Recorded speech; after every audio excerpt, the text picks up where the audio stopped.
하나님 말씀 마태복음 24장 15절에서 21절 말씀입니다.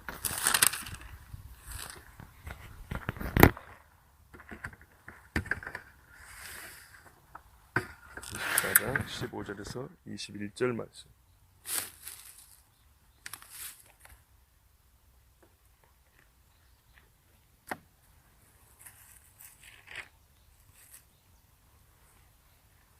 한 절씩 교도하겠습니다. 그러므로 너희가 선지자 다니엘이 말한 바 멸망이 가증한 것이 거룩한 곳에 선 것을 보거든 읽는 자는 깨달을진저. 지붕 위에 있는 자는 집 안에 있는 물건을 가지러 내려가지 말며 그날에는 아이벤 자들과 젖먹이는 자들에게 화가 있으리로다.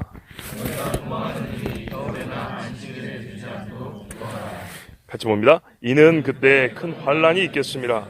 창세로부터 지금까지 이런 환란이 없었고 후에도 없으리라. 아멘.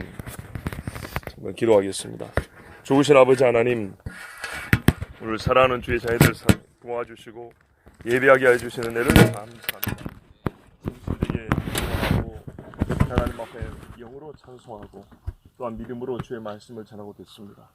이 말씀으로 인하여 정말 우리 영이 살게 하여 주시옵고 하나님이 공급하신 양식을 먹게 하여 주시고 여호와께서 지금 이 공간에 주의 영으로 함께 하심을 체험하게 하여 주시옵소서. 또한 우리로 하여금 지략을 갖고 승리케 하시고 전쟁에 가게 하시는 하나님을 참으로 신뢰하고 따르는 더 큰 믿음을 갖게 하여 주시옵소서. 예수 그리스도의 이름으로 기도합나이다. 아멘. 15절에 보면 예수님께서 1절, 2절에 제자들 정말 기겁을 할 만한 말씀하셨어요. 돌 하나도 돌리에 남지 않냐고 성경이 다 무너진다는 이야기를 하시고 또 주님 오실 때 이러한 이야기를 또 앞에 하시고 막 그러니까 제자들이 물었잖아요. 어느 때 이런 일이 있겠으며 주님 다시 오실 때 무슨 징조가 있겠습니까? 이렇게 이제 묻지요. 그 대답으로 우리 주님이 대답 이제 하시는 중에 15절 말씀부터 보면 그러므로 이러이러한 일이 있을 것인데 어떤 의미에서는 최종 단계죠. 그러므로 너희가 선지자 다니엘이 말한 바 멸망을 가증한 것이 거룩한 곳에 선 것을 보는 무슨 말씀입니까? 예루살렘 성전에 적그리스도의 상이 세워지거나 적그리스도가 앉는 이야기죠. 우리가 그동안에 참 많이 들었던 이야기입니다. 그러니까 얼마나 이게 편한지 모릅니다. 여러분 다 알고 있기 때문에 다니엘 9장 27절 인용하시면서 주님이 오시는 때의 가장 큰 표지는 적그리스도의 등장이고 그가 하는 일이라고 말씀하셨어요. 자, 오늘 이제 우리 주님이 주신 말씀에서 우리가 함께 주목해 보고 싶은 거는 적그리스도가 누구냐, 그가 무슨 일을 하냐. 이거는 그동안에 귀에 인이 박히도록 들었고 물론 또 들어야겠지만은 오늘은 그때 우리가 어떻게 할 거냐, 이 말씀입니다. 어떻게 해야 되죠? 겨울에 일어나지 않도록 기도해야 돼. 행동 지침은 첫 번째 도망할지어다입니다. 아니 왜 싸우랑 아닐까요? 그죠? 요한계시록에 어떤 의미에서는 정말 너무 많다, 흔하다 할 정도로 많이 나온 말씀이 싸움이라는 말입니다. 이긴다는 말입니다. 그렇죠? 근데 도망할지어다. 자, 여러분도 오늘 이 야외에 나와서 예배하는 것을 반긴 분도 계실 것이고 저처럼 좋으면서도 한편으로는 마음이 무거운 분들도 계시고 아마 대부분 그럴 겁니다. 또 한편으로는 그 마음의 무거움 중에 이유는 이래도 불안하다. 혹 또는 우리가 이렇게 예배 드린 것이 좀 비겁한 그런 행위가 아니냐, 이렇게 생각할 수 있습니다. 여러 가지 생각이 됩니다. 하여튼 너무 복잡한 세상이 되어버렸습니다. 제가 오늘 여러분에게 지난 몇 시간을 통해서 왜 우리가 이렇게 바꾸나 예배하는지 이유와 목적을 조금씩 설명해 드렸습니다. 크게 세 가지 이유가 있다고 그랬습니다. 오늘 그 세 가지 이유 중에 마지막 세 번째 이유를 여러분에게 설교를 하는 중에 자연스럽게 말씀을 드리겠습니다. 예수님이 말하냐면 그때 유대에 있는 자들, 물론 유대에 있는 자들이 첫 번째 청자고 이 말씀의 첫 번째 적용 대상들입니다. 근데 우리는 항상 하나님의 말씀에서 구체적인 상황에서 주신 말씀은 구체적 대상이 지칭되어 있지만 동일 원리와 동일 상황에서 동일 신분을 갖고 있는 그리스도인들에게 주시는 공통된 원리로서 배워야 할 말씀도 있죠. 그러면 유대에 밖에 있는 사람들은 다 죽으란 얘기는 아니죠. 동일하게 우리에게 주신 말씀 보면 역시 도망하라입니다. 자, 지금도 중동 국가에, 특히 이슬람 국가에 예수 믿는 사람들 엄청나게 순교합니다. 그런데 그 순교자들이 전부 다 나 예수 믿으니까 죽여주세요 이런 사람 없습니다. 말 그대로 잡혀서 순교한 겁니다. 잡히기 전까지는요. 예배하죠. 어떻게 예배하죠? 숨어서라는 말은 본래 있고 싶은 자리, 있어야 되는 자리를 못 있고 어딘가로 간다는 얘기입니다. 숨는 나는 어디 은닉 장소에 도착했을 때 숨는다 되고, 은닉 장소까지 오는 행위는 도망하는 행위입니다. 도망이 있어야 숨는 게 되는 겁니다. 우리 주님이 산으로 도망할지어다 그랬어요. 자, 유대 땅 전체 지역을 보면 유대 지역은 보통 산이 많습니다. 근데 별로 숲이 없어요. 지형 자체가 좀 험하고 어떤 면에서는 굴도 많고 해서 숨기에 나무가 많아서 적합한 동네도 있지만 또 이게 황량해가지고 굴이 많고 해서 적합한 지역도 있습니다. 한마디로 말하면 예수님은 도망하되 숨기에 적합한 곳으로 도망하라. 그런 말입니다. 또 근처에 있는 곳으로서 빨리 이룰 수 있는 곳으로 도망하는 겁니다. 유대 옆에 산이 있거든요.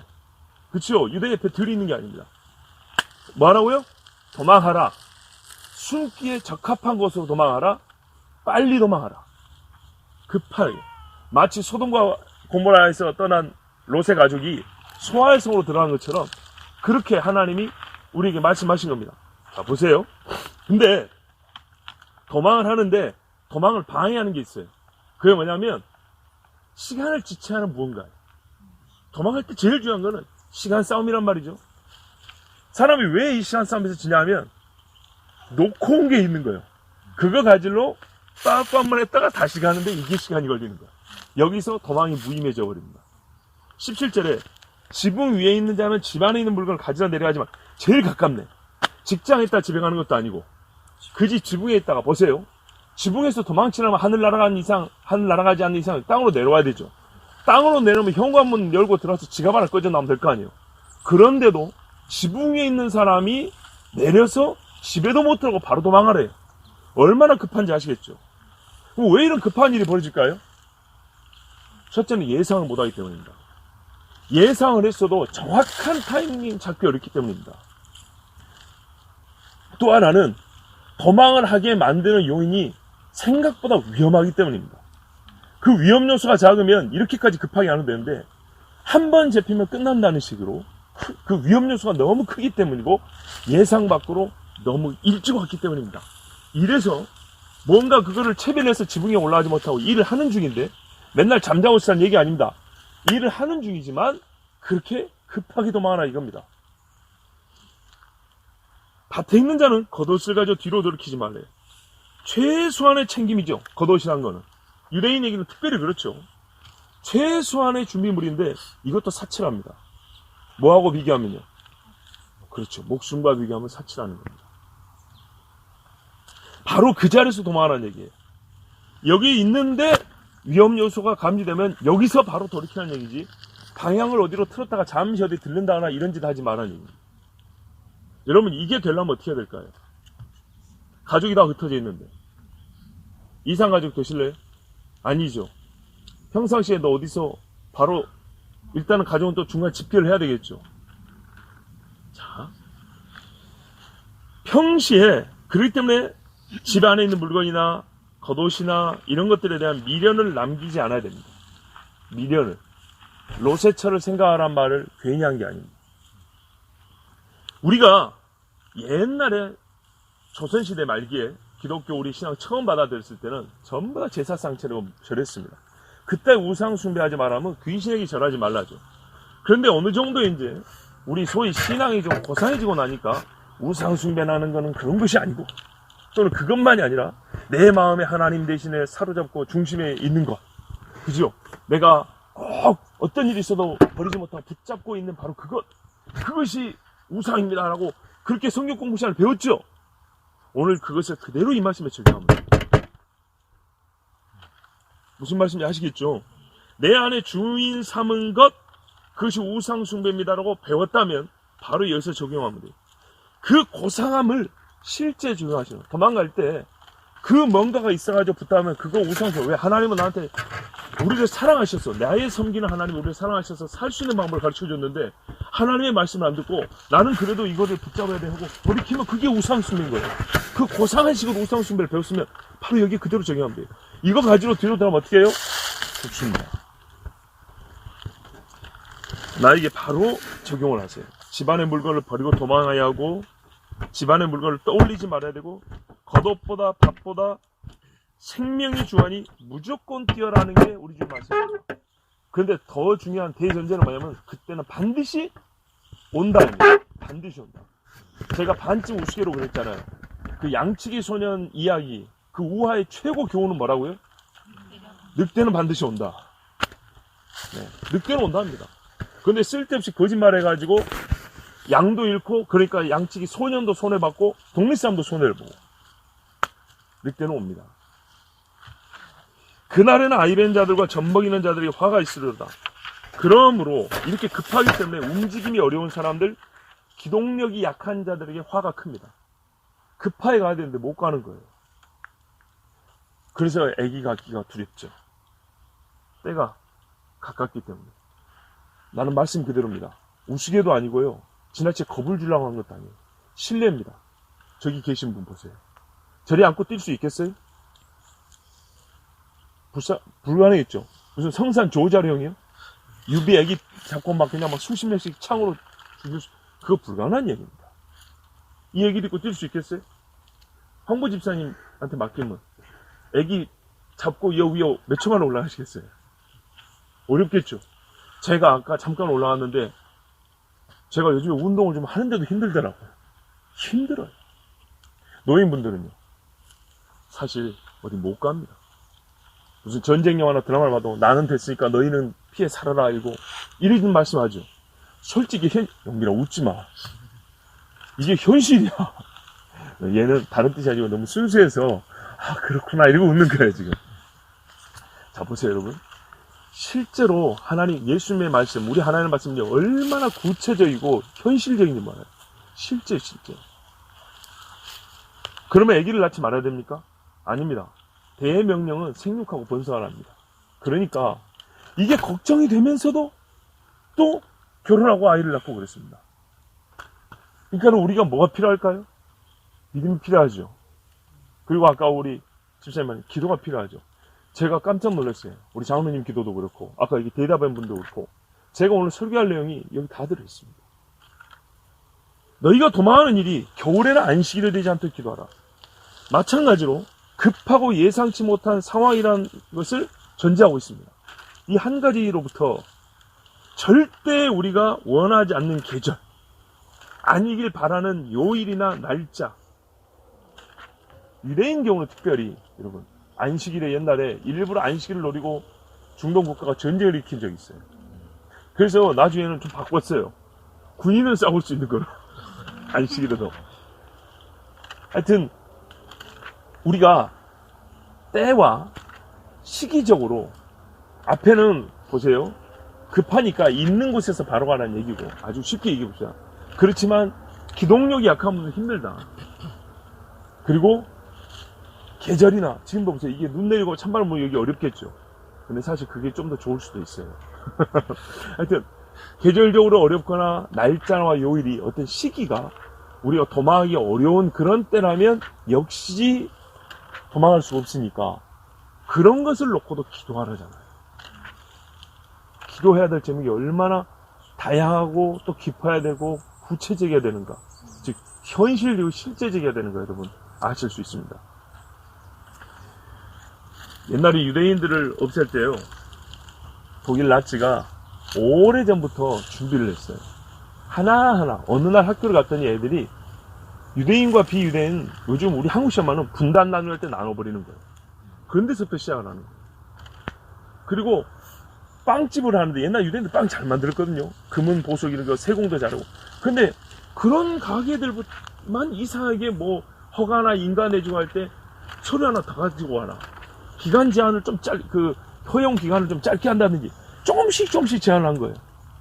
그리고 비자를 다른 나라에서 발급을 안 해줘요. 외국을 못 가게. 또 독일이나 폴란드 쪽에 있는 독일권에서는 여권을 안 줘요. 외국을 못 나가게. 이러더니 나중에는 은행 계좌를 묶어버려요. 이런 식으로 해가지고 유대인들을 점점 압력을 넣었습니다. 그리고 1938년 11월 9일, 10일 이름하여 수정의 밤입니다. 수정, 뭔가 고친다는 거예요. 그 밤에 대대적인 유대인 박해가 시작이 됐습니다. 밤에 아무도 몰랐어요. 아침에 일어나니까 온 유대생활이 깨져 있고 사람들이 재패가 있고 그때부터 본격적으로 시작한 겁니다. 39년에 2차 대전이 일어났죠. 2차 대전이 일어나기 전부터입니다. 2차 대전이 일어났을 때는 그렇게 점점 수용소로 끌고 가고 밤에 사라진 사람이 많았어요. 그러면서 걔들은 사람들 앞에 뭐라냐면 대중적으로는 유대인들을 죽인다 하지 않고 뭐냐면 유대인 문제의 최종 해결 이런 식의 표현을 썼어요. 아주 애매한 표현을 썼어요. 해석하기 나름. 그러나 실제로 뭐냐면 죽인다는 뜻이에요. 다 뺏어버린다는 뜻이고. 즉 우리에게는 언제라도 지금 이와 같이 최종 해결의 날이 올 수 있고 수정의 밤이라고 세상에는 아주 그럴듯하게 포장이 되어 있는 갑작스런 어느 날 밤이 올 수 있는 거예요. 이럴 때 어떻게 하시겠어요? 도망하는 겁니다.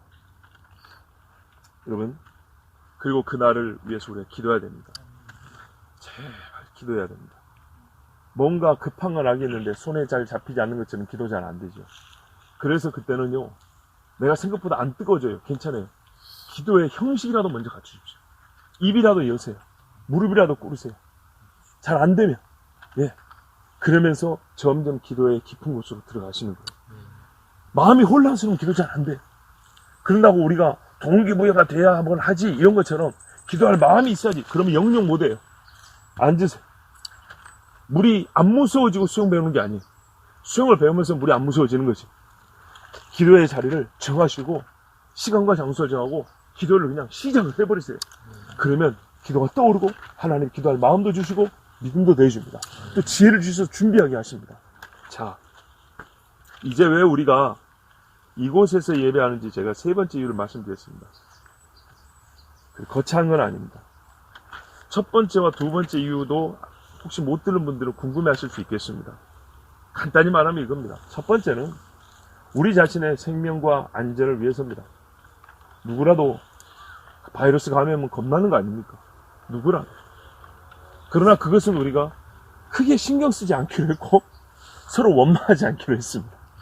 그래서 대개의 교회들은 한 달 전부터 예배를 교회 안에서 드리지 않고 자기 알아서 하라 그랬습니다. 근데 우리는 한 달 동안 그것을 두려워하지 않았기 때문에 함께 예배했습니다. 이거는 분명히 증명이 된 사실입니다. 두 번째 이유는 제가 지난 수요일과 금요일 밤 예배 혹은 우리 공동회의 때 합해보면 한 3, 40분 돼요. 그 시간 동안에 두 번에 나눠서 말씀을 드렸습니다. 정말 여러분이 한마디로 허무하게 교회가 사라지는 일이 없기를. 세 번째 이유가 뭘까요? 본문 말씀을 배우고자 하는 것. 교회가 반드시 도망하는 날이 오기 때문입니다. 제가 두 번째 이유를 말씀드리면서 이랬어요. 언젠가는 반드시 흩어지는 때가 온다고 했습니다. 흩어짐이 도망입니다. 아, 그러니까 지금 우리가 그날이 와서 도망한 건가요? 아닙니다. 이제 좀 본 주제입니다. 한번 잘 들어보십시오. 뒤에 소리 잘 들리죠? 우리가 교회에서 여러 가지 훈련을 하고 신앙생활을 배워가면서 예를 들면 섬김을 배워야 한다 그럽니다. 섬김을 훈련하기 위해서 우리는 청소를 맡기도 하고 식사 준비하는 봉사자리에 참여하면서 점점 숙련도를 높입니다. 그렇게 해서는 나중에는 다른 성도를 자기 집에 초대하기까지 자기의 재산을 나누기까지 큰 섬김의 자리로 나아갑니다. 사도들의 가르침과 행적을 보면서 주 예수의 지상명령인 선교의 꿈을 키우고 선교단체에서 훈련을 받고 단기 선교로 나가보고 선교사를 훈련하는 것 등으로 선교사 훈련을 마친 다음에 순교를 각오하고 불모의 땅으로 향합니다. 주정헌금도 아까워했던 사람이 과업에 두 랩돈 헌금의 설교를 듣고 헌금은 이런 하나님의 눈이 움직이고 하나님 눈이 주모하시는 것이구나 이렇게 배우고 그래서 주일 헌금을 하기 시작했고 다윗이 평생 모은 재물을 주의 성전 건축을 위하여 허물로 내놓는 것을 보고 건축 헌금과 성교 헌금도 아까워하지 않게 됩니다. 그리고 끝내 자기의 모든 것을 주님께로부터 온 것인 걸 알고 주 하나님께 전 재산을 내어놓고 주님 곁으로 가는 분들도 있습니다. 이게 하루아침이 됩니까? 하나님의 말씀이 생명임을 맛본 자가 다른 사람에게 이 복음을 바르게 가르치기 위해서 목회자 같은 사람들 인생 중 가장 젊은 한때를 주의 말씀 연구와 탐구에 매진합니다. 우리가 성경에서 배운 모든 말씀들을 실천과 행위로 증거 및 증명을 해야 될 책임이 우리에게 있습니다. 그죠? 그런데요, 이 모든 일, 즉 말씀을 전하라, 섬겨라, 서로 사랑해라, 전도하라, 봉사해라, 이 모든 말씀을 듣고 그 즉시로 완전에 이른 사람은 없습니다. 물론 죽을 때까지 완벽히 이룰 수는 없다고 하지만 우리는 하나님이 주신 그 성숙함에 이르기 위하여 뭐 합니까? 훈련을 합니다. 그런데 오늘 말씀 어떻습니까? 신앙인이 반드시 겪을 일로서 예언되었으며 그 급박함과 신속함과 예상치 못함이 적시되어 있죠. 누가 이 일을 믿음으로, 이 오늘 본문 말씀을 믿음으로 믿었기 때문에 도망치는 훈련을 했습니까? 얼마나 중요한 이야기인가 봐보세요. 어떤 제자 훈련에 도망하는 훈련이 포함되어 있습니다. 봉사훈련 포함있고 전도훈련 포함되어 있지만 마지막 장장 길게는 7년이요 짧게는 3년 반이요 우린 몇 주만인데도 불구하고 어떻게 견디겠습니까? 우리 주님은 이것을 가르치고 실제 제자들과 도망하는 훈련을 하셨습니다. 이 동네에서 피하셨더라, 저기서 피하셨더라. 누가 이 일을 훈련해야 할 일로 여겼으며 가르쳤습니까? 없었습니다. 그러면 우리가 있는 대로 생각해보세요. 훈련 안 하면 여러분 그날 도망이 가능할까요? 불가능합니다. 여러분 중에는 제가 전도사님과 대화를 녹음해서 몇 분들이 나눠드렸습니다. 거기에 예행연습이라는 말이 흘러가듯이 나왔습니다. 그리고 제가 엊그저께 우리 기관장들께 오늘 이 예배를 위하여 우리 성도님께 길게 목회서신을 하나 보냈습니다.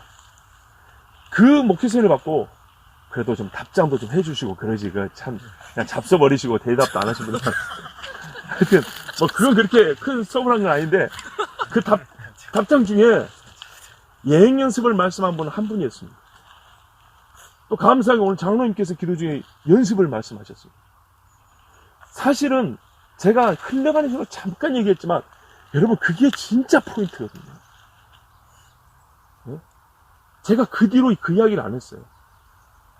여러분을 여기까지 끌어내기 위해서 명분이 있어야 되고 이유가 있어야 하는데 두 번째 이유를 갖고 설명을 다 하고 끌고 오자니 굉장히 어려웠어요. 세 번째 이유인 요 이야기를 했으면 그럽시다 했을 건데 이거는 이 자리에 와서 얘기를 해야 됐거든요. 그래서 끝내 이 세 번째 이야기를 말 안 하고 두 번째 이유까지만 가지고도 여러분을 설득시켜야 되고 이곳에 오게 만들어야 됐어요. 이게 한편으로 저의 힘들고 고뇌였어요. 정말 이 예행연습이라는 제 말을 듣긴 했지만은 그 말의 진정성과 실제적 의미를 가지고 있음을 눈치채지 못한 분들이 많았습니다. 모든 성도가 겪어야 할 일이고 무섭고 떨리는 일이고 그러나 경험할 수밖에 없는 이 큰 일을 훈련하지 않고 다 해낼 수 있다고 보십니까? 군인이 전쟁이 안 일어나도 전쟁을 대비하고 훈련합니다. 그리고 전쟁이 나면 그 군인은 훌륭한 군인으로 싸울 수 있습니다. 근데요, 총 잡을 줄도 모르는 애가 전쟁이라면 군복이 갖다 싸울 수 있을 것 같습니까? 절대 불가능합니다. 실제 연습하지 않고 뛸 수 있고, 뒤에 있는 것에 미련을 두지 않고 앞만 보고 산이든 들이든 물속이든 뛰어갈 수 있냐? 불가능한 이야기입니다.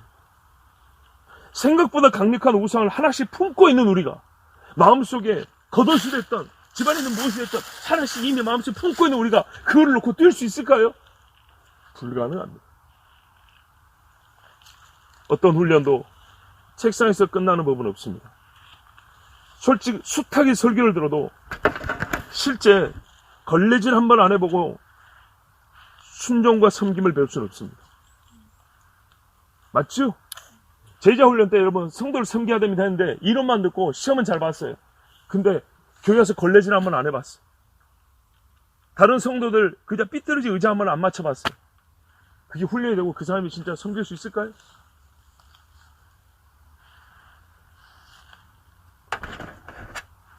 실제도 모르고 훈련도 될 수 없습니다. 순종하지 않으면, 해보지 않으면 그 자체 실제도 아니고 훈련도 안 돼. 진짜 도망을 한번 쳐보지 않으면 도망하라와 어떻게 도망할지를 알 수가 없습니다. 도망하라는 게 어떤 의미인지도 잘 체감이 안 되고 도망을 어떻게 해야 되는지 알 수가 없습니다. 여러분은 왜 목사가 갑자기 불이 나게 회의를 소집하고 호들갑을 떨면서 믿음 약한 사람처럼 굴었는지, 공동회의도 끝나고 당회까지 끝났는데 왜 또 사람을 시켜 재론하게 하였는지, 왜 갑자기 표결도 끝났는데 예배 장소를 변경하여 그것도 운전자들에게만 한정하여 어제 비밀처럼 공지하였는지 아시겠습니까?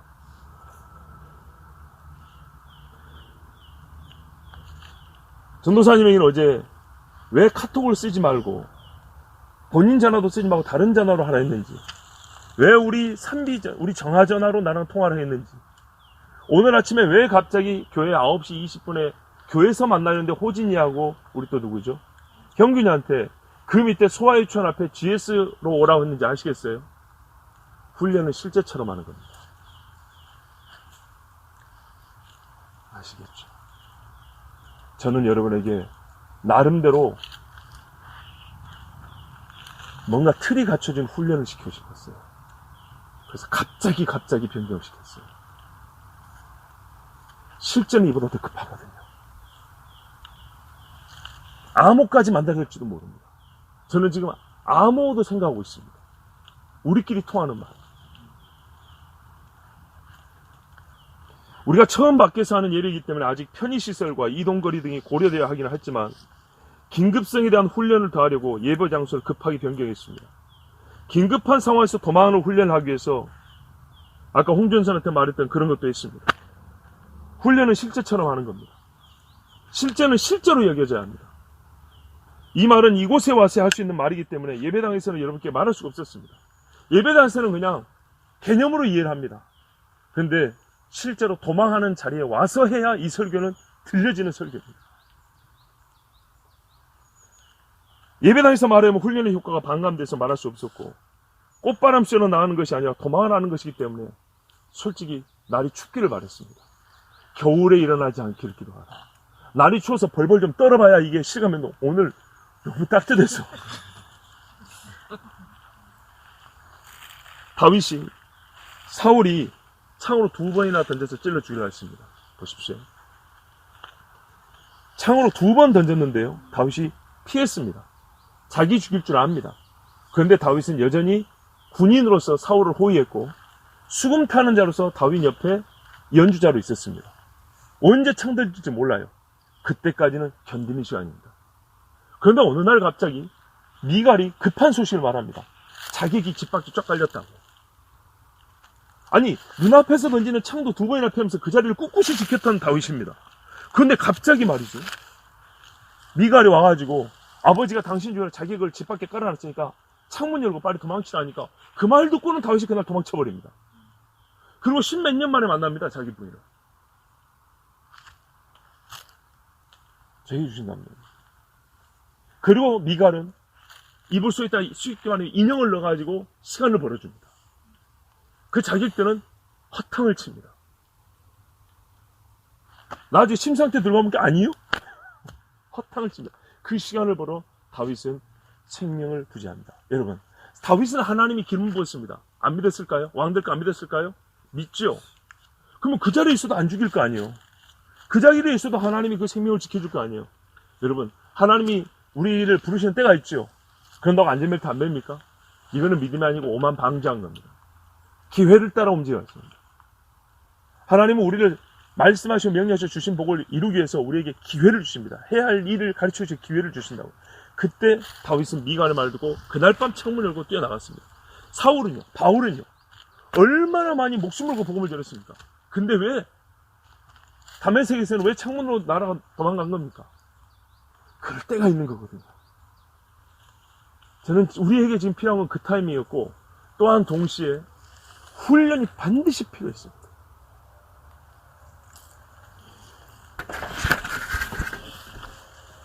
우리의 도망은 이와 같습니다.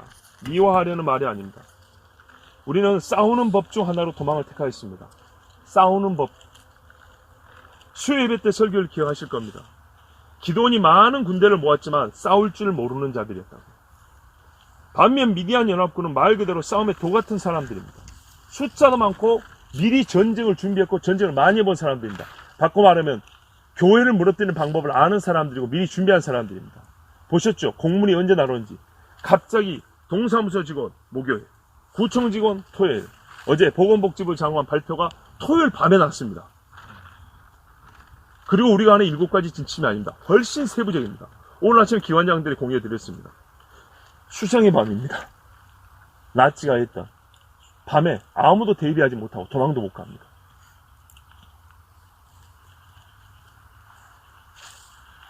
그들은 싸움을 준비하고 훈련하고 경험도 많은 사람들입니다. 어떻게 이스라엘을 치고 요리할 줄 압니다. 그러나 이스라엘은 모였지만 싸울 줄 모릅니다.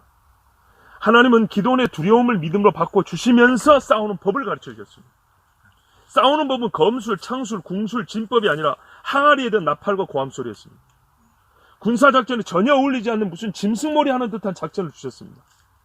그러나 그것을 완성을 거뒀습니다.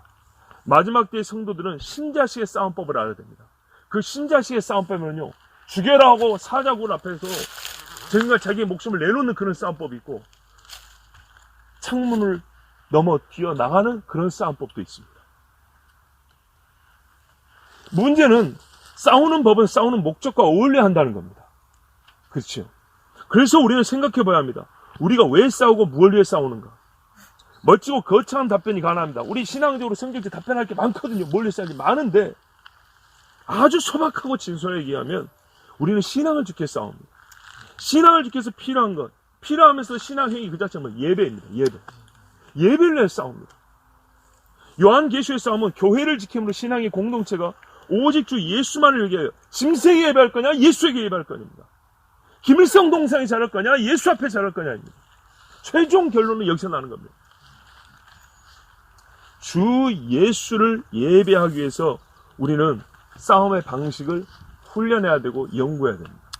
그리고 끝까지 이 싸움을 지속할 수 있도록 우리 룰로 싸울 수 있도록 지혜를 가지고 지략을 세워야 합니다. 잠언의 말씀에 몇 장, 18장 20절인가요? 20장 18절인가 보면 뭐라냐면 지략으로 전쟁에서 승리한다 이렇게 말했어요. 경영은 의논함으로 이루어지고 지략으로 전쟁에서 이기하신다 이렇게 말씀했어요. 하나님의 말씀대로 저는 한 겁니다. 경영은 의논한다. 여기 경영은 회사 경영을 얘기하는 거 아니에요. 우리가 뜻하고 얘기한 것은 서로 믿음의 사람들이 서로 의논하라는 거예요. 의논하면 하나님께서 그 사람들 입을 통해서 지략을 준다는 거예요. 그리고 그 지략으로 승리한대요. 성경에는 우리가 배울 수 있는 전술과 전법들이 엄청 많습니다. 그 중에 한 가지를 우리는 이번에 택한 겁니다. 이번 사태를 보면서 나름 식견 있는 분들은 우리가 가정예배를 훈련시키지 못했다고 안타까워합니다. 서먹서먹하고 어떻게 할 줄도 모르고 누가 인도를 해야 될지 말씀을 전하는 성경의 초대교회는 전부 다 가정교회였고 가정에서 설교를 했고 가정에서 기도를 했는데 가정에서 설교와 기도를 안 해봤기 때문에 어려운 거예요. 그래서 예배 없이 지나가니까 어떻게 해요? 서로의 믿음 없음만 드러나고 믿음이 더 약해지고 나중에는 교회로 다시 모이라 할 때도 참 어색해지고 어렵습니다. 예상하지 못한 일에 대한 대비가 안 되었음을 인정한 것입니다. 제가 그 속내막을, 그 본질을 얘기하면 그 말입니다. 이렇게 교회에서 예배하지 못할 때가 오는 것을 우리가 알고 있다고 했지만 전혀 준비하지 못했다. 평상시에 가정 예배를 좀 준비했고, 그래서 사실은 구역 예배가 중요했던 겁니다.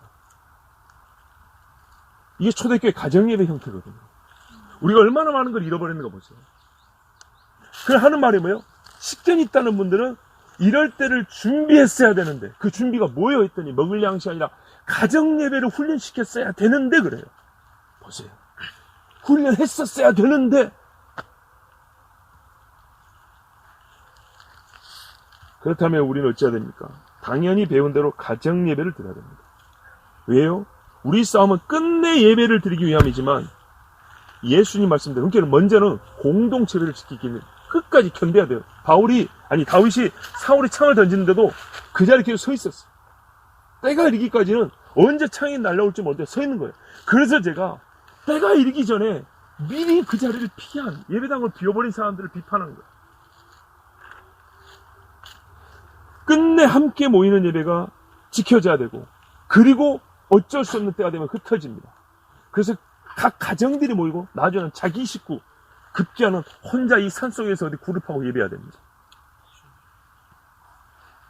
제가 훈련의 순서를 말하면요, 첫째는 예배를 위하여 견디는 훈련입니다. 예배당에서 함께. 두 번째는 도망하는 훈련입니다. 예배당 밖에서 함께 은밀하게. 세 번째는 흩어지는 훈련입니다. 가정 예배와 개인 예배입니다. 이게 돼 있어야 됩니다. 그래서 여러분, 지금부터 정말 도망하는 훈련은 오늘 한 번은 부족합니다. 여러분, 훈련을 반복하면 보안이 생기죠. 보안점. 그리고 우리 스스로 훈련 프로그램과 난이도를 스스로 높이게 돼 있습니다. 10년간 중국교회 성도들을 보면서 그들과 제법 여러 날을 보낸 경험으로 배운 것입니다. 도망하는 법을 배웠습니다. 여러분은 제가 중국 가서 강의한 걸로 조사하면 저희 집사람도 그렇게 알고 있더라고요. 그냥 교회 가서 성경 공부 가르치는 생각하는데, 제가 가르치는 사람들은 제가 분명히 말씀드렸어요. 다 숨어지는 사람들이라고. 제가 일주일 동안 있을 때는 그들과 똑같이 숨어 지냅니다. 같이 숨어서 일주일을 지내봅니다. 숨도 못 쉬고, 군대 갔다 온 사람이 비도기니 숨소리도 안 나게 그렇게 일주일씩 숨어 지내면서 강의하고 왔습니다. 10년 동안 그렇게 다녔습니다. 여러 형태의 교회를 다녔습니다. 시골의 사랑방에서 저기 그 펜션으로 이렇게 가장한 그런 훈련소, 그리고 각 방에 뒤로 창문 열려서 산으로 저기가 다니면 산으로 사다리가 연결되어 있어요. 가로로 놓인 사다리. 이거 타고 뛰어서 산으로 도망하는 방마다 이런데, 예? 그리고 대형 시내에 있는 교회, 그리고 공산 당원이 운영하는 교회 안에 있는 신학교, 그리고 전화할 때도 서로 거기는 뭐냐면 도청이 됩니다. 그래서 약속 장소를 계속 바꾸는 식으로 하고, 이전하랬다 저전하랬다 하면서 여러 가지 이런 것들을 중국 교회 다니면서 10년을 배웠습니다. 여러분도 가보셨던 러시아의 유철성 기사님 아시죠? 거기서 북한분 만나보셨어요? 그 북한분이 유철성 기사님 집에 어떻게 들어온지 아십니까? 정문으로 못 들어옵니다. 그 옆에 가면 마가진이라고 마트가 있어요. 선교사님이 위장으로 만드는 마트가 있어요. 그 마트에 일부러 물건을 갖다 놓고 러시아 사람을 시켜서 장사를 조금 하게 합니다. 거기에 물건 사러 들어와서 그 뒷문으로 오면은 선교사님 뒷마당입니다. 그러면 본체로 들어올 수 있습니다. 이런 식으로 해서 사랑방 하나 문 열어놓고 거기 카메라 달아놓고 항상 밥을 준비해 놓습니다. 일단 밥 먹으라고. 이러고 성경 공부를 가르치고, 갈 때는 그 사람들이 일을 해야 되는데 일을 뭘 했지 않아요? 일을 하면 돈을 바쳐야 되잖아요. 그 바쳐야 될 돈과 차비와 생활비를 쥐어주고 성경 공부를 가르치고 이렇게 보냅니다. 이거를 러시아에서 3번 봤습니다. 작년 연말에 이스라엘 가서 뭘 봤냐면, 메시아닉 주, 예수 믿는 유대인들 예배 어떻게 드리냐? 우리가 가기 위해서 계속 연락을 하는데 왜 연락이 계속 필요했냐? 장소를 바꾸기 때문입니다. 혹시 김한준 전사님 저보다 잘 아라드 아시죠? 아라드, 유대 남쪽에 거기에 국립공원이 있습니다. 일반 건물에서 예배를 드리는데 못 드리게 합니다. 기도의 집 같은 데도 예수 믿는 사람이 기도한다면 재계약을 쫓아내버립니다. 그 어디죠? 텔아비브에 있는 기도의 집도 같습니다. 근데 거기서 대표가 하는 말이 거기 있으면 쫓겨난다는 거예요. 쫓겨왔는데 또 쫓겨나야 된다. 근데 이런 시골 동네에 있는 아니면 도시, 지방 도시에 있는 이 예수 믿는 사람들은 에론 형제 많이 피곤한지 알아요. 참 고생이 많아요, 진짜. 근데 이 사람도 어떻게 하냐면 자기들끼리 예배 드리다가 어느 건물에서 드리겠고 예배 드리다가 쫓아내버리니까 그 떼어 밑에 광야에 있는 국립공원 가는 거예요. 광야 국립공원이 딴 게 아니고 허 벌판에 언덕배기 하나 있어요. 거기서 옛날에 싸움했다고. 거기 이스라엘 깃발 꼽아놓고 얘가 국립공원이에요. 그 떼어 밑에서 예배를 해요. 떼어 밑에서. 애기들 데리고 요만한 애들 데리고 유모차 끌고 와서 한 4, 50명. 애들이 한 20명이 거기서 막 뛰는. 그런데 너무 더워서 어른들이 방법이 없잖아요. 그래서 그 옆에 창고를 빌렸어요. 제가 그 창고였어요. 창고인데 낮고 납작한 창고였어요. 마치 말을 이렇게 쫙 있고 마구간에 쓰면 좋을 법한 그런 창고에서 선풍기 몇 대 돌리면서 가난하니까 좋은 직장 안 주니까요. 자기 쓰던 물건들 뒤에 탁자에 올려놓고 서로 집어가라 하고 거기에 모여서 예배를 드리는 거예요. 이런 것들을 보고 배운 거예요. 우리보다 훨씬 앞서서 하고 있는 사람들. 쉽게 말하면 중국 성도들은요, 도망하는 것이 삶에 대해서 익숙해져 있었어요. 익숙해져 있는 도망이었어요. 그렇다고 그들이 비겁합니까? 아니요. 얼마나 많은 순교됐고 지금도 오기 같은 사람이 얼마나 많은데요. 우리나라 교회들은 평상시에 이렇게 하려면 그 누구도 허락하지 않을 겁니다. 여러분, 우리 양심적으로 생각해 봅시다. 수련을 하러 가지만 수련에도 최신 시설이 갖춰진 거예요. 화장실 수세 시 아니면 안 가시잖아요. 그죠? 자, 단기 선교 되면서 5만 가지 화장실을 다 가봤어요. 예전에 한편 러시아 왔을 때는 청년들과 같이 갔는데 제가 목사 아닙니까? 화장실이 이런 데 있는데 애들은 저기서 사용하고 있는데 여기 화장실이 있는데요. 간이 화장실이에요. 근데 간이 화장실은 나무 판때기로 막아놨잖아요. 판때기가 깨져갖고 내 일 보는 게 청년들이 보려면 다 봐요. 거기서 일 볼 수 있겠어요? 나 그런 화장실들도 가봤어요. 5만 가지 형태의 화장실 다 봤어요. 예? 저번에 말씀드린 우스기가 아니고요. 작년에 갔을 때는 중국에서 구멍만 2개 있는데요.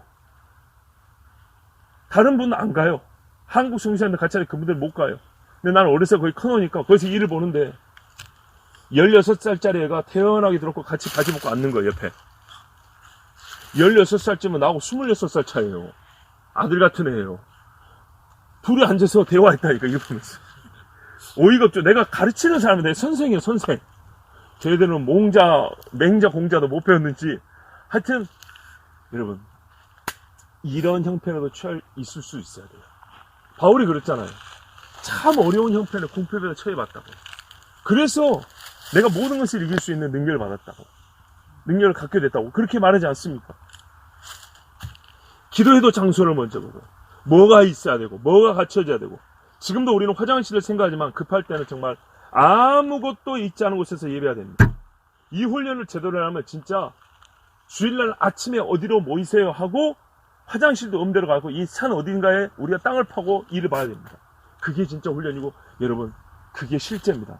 보세요. 우리가 지금 경험하고 있는 이것도 예상하지 못했죠. 근데 그날은요. 이거보다 훨씬 심한데 뭘 준비할 수 있겠습니까? 집에 들어가서 물건 하나도 못 가져오는데 무슨 어디서 화장실을 찾겠습니까? 무슨 어디서 수도를 찾겠습니까? 거기까지 훈련이 돼야 합니다. 가정예배 훈련, 개인 경건 생활의 연습도 반드시 있어야 하지만 그 전에 공동예배를 유지할 수 있을 때까지는 해야 하는데 그러자면 오늘과 같은 훈련이 있어야 했습니다. 21절에 이는 그때 큰 환란이 있겠습니다. 창세로부터 지금까지 이런 환란이 없었고 후회도 없으리라 하였습니다. 지금의 일은 예고편에 불과합니다. 저는 오늘의 이 설교로 굉장히 무슨 연설 능력이 강해서 여러분이 막 설득해서 그렇구나. 우리 목사님 그런 깊은 뜻이 아니요. 이런 반응 안 보여도 괜찮아요. 썩 써도 괜찮아요. 그러나 분명한 사실 말씀드립니다. 꼭 그렇게까지 해야 돼? 그 생각하시는 그분에게 집안에 옷도 가지고 가지 못할 일이 반드시 온다는 걸 다시 한번 분명히 경고드립니다.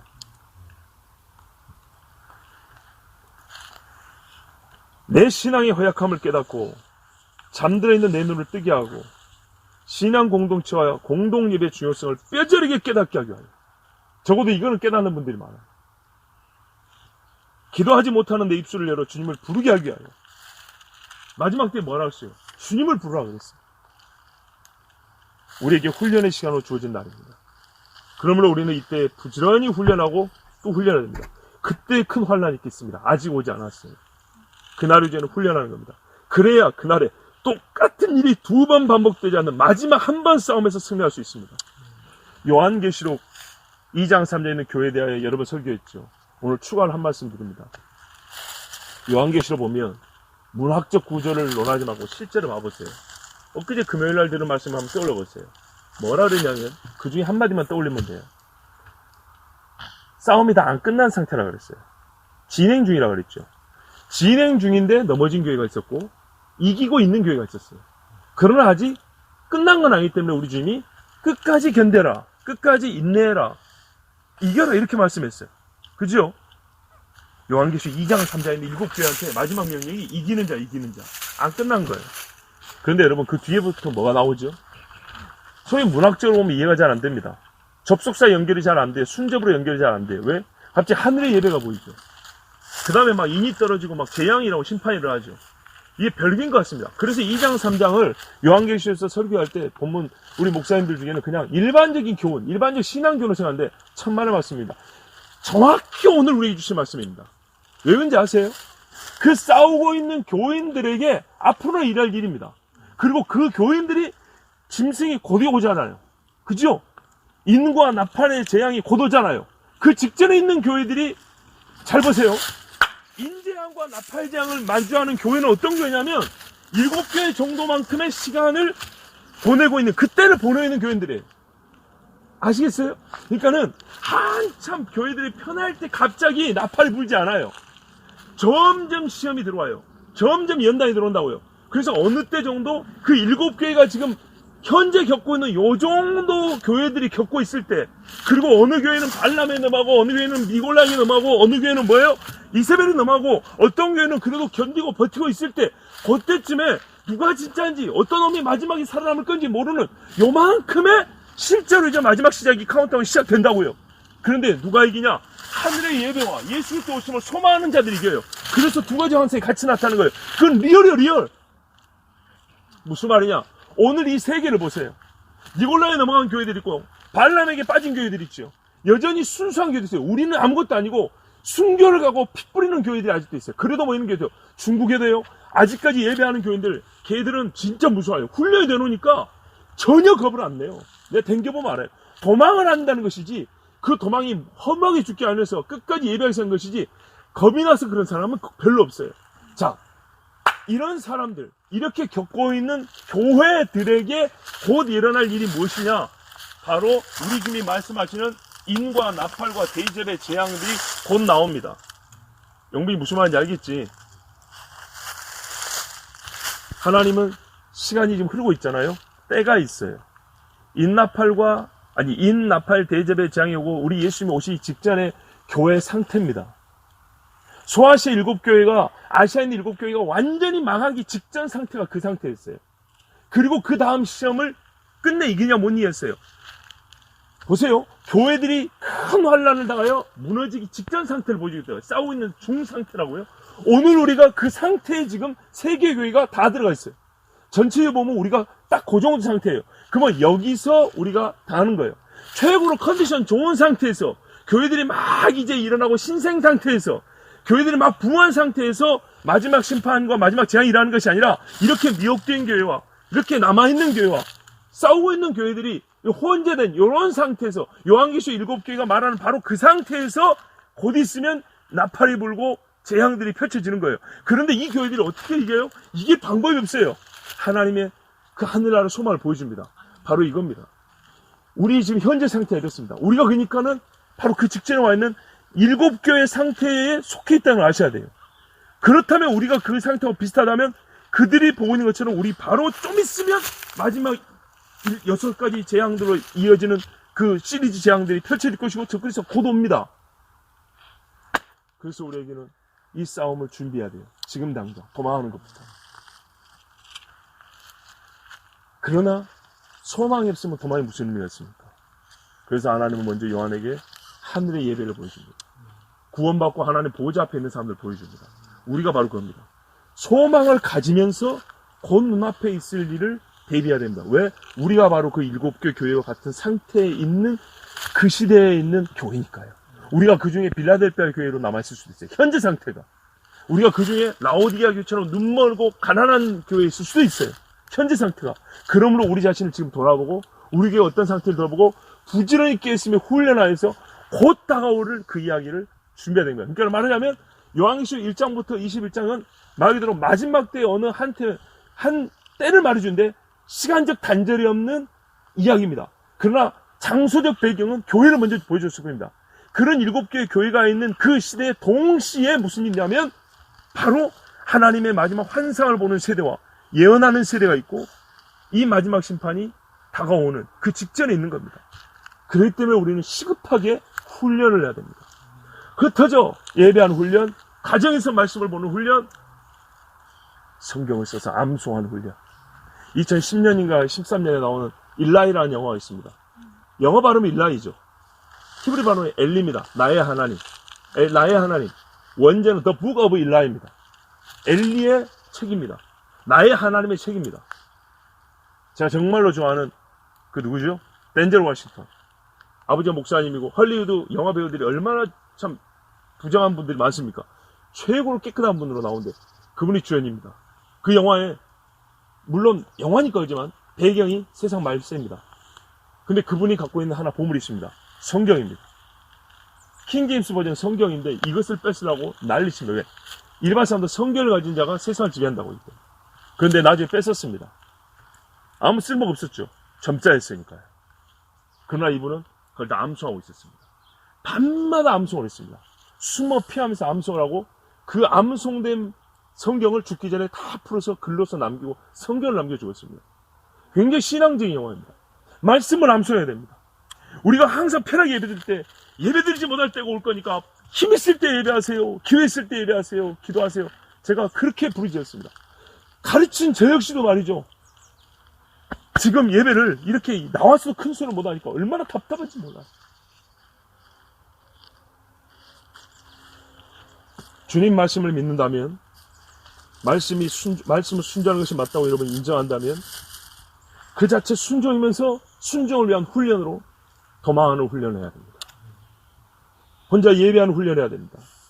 순종을 하더라도 순종의 질과 양을 증대시키기 위해서 필요한 게 훈련입니다. 도망할 날이 곧 옵니다.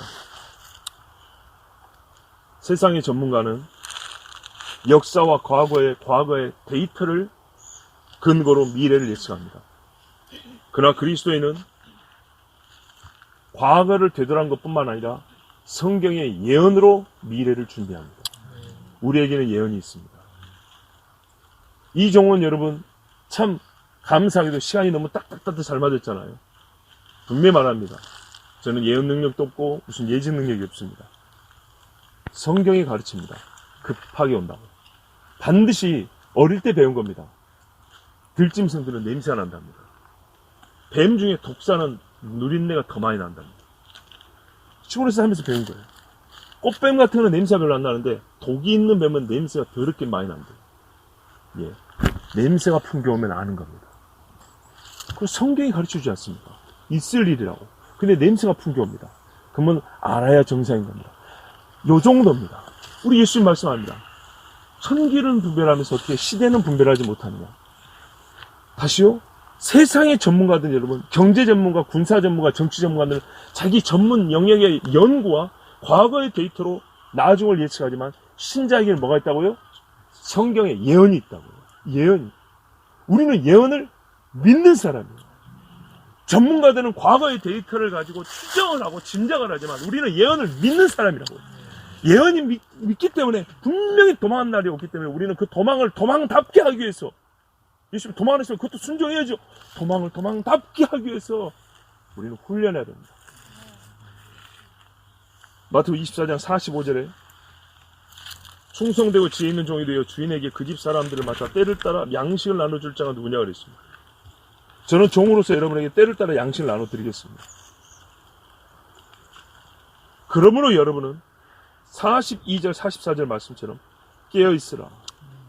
어느 날에 너희 주가 임할는지 너희가 알지 못합니다. 이러므로 너희도 준비하고 있으라. 생각하지 않을 때에 인자가 오리라 했습니다. 깨어 있어 준비하십시오. 저는 여러분에게 때를 따라 양식을 공급하겠습니다. 하나님께서 우리에게 도망을 알게 하시고 도망의 훈련을 하게 하셨습니다.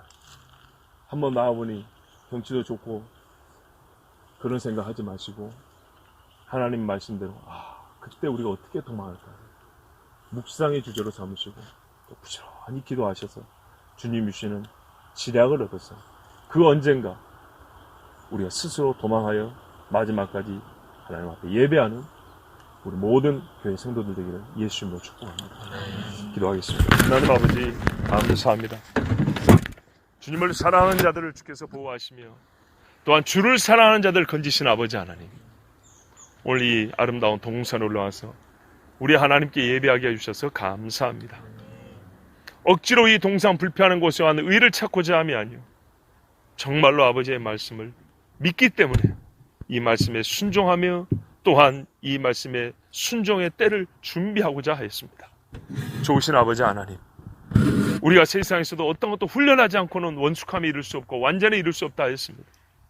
그러나 이 도망함이란 정말 목숨이 걸린 극단적 상황이기 때문에 2번, 3번의 기회가 주어지지 않습니다. 단 한 번의 기회를 바로 활용할 수 있으려면 우리에게 많은 훈련이 필요합니다. 지금 우리에게는 아버지께서 예고편으로 보여주신 환난의 때이며 또한 훈련하러 주신 아직까지는 유보된 기간입니다. 아버지 하나님, 요한계시록의 2장 3장에 기록된 교회들과 같이 싸움이 시작되었고 싸움이 아직 많이 남아있는, 그러나 큰 싸움이 곧 벌어질 아버지 정말 임전태세를 갖춰야 된 교회의 때가 되었습니다. 우리 모든 성도들이 늘 깨어 기도하고 준비하게 하여 주시옵고 항상 예배를 하게 하여 주시며 또한 주님 앞에 어느 때라도 적그리스도의 무릎 꿇지 않고 예수께 무릎 꿇는 예배자로 어디 있어든지 예배할 수 있도록 늘 준비하고 훈련케 하여 주시옵소서. 우리가 오늘 시작하였습니다. 도망하는 훈련, 다음 주는 더 잘해보겠습니다. 더 은밀하게 해보겠습니다. 그 아버지 정신을 차리고 기도하면서 준비해보겠습니다. 성령 하나님 인도하여 주시옵소서.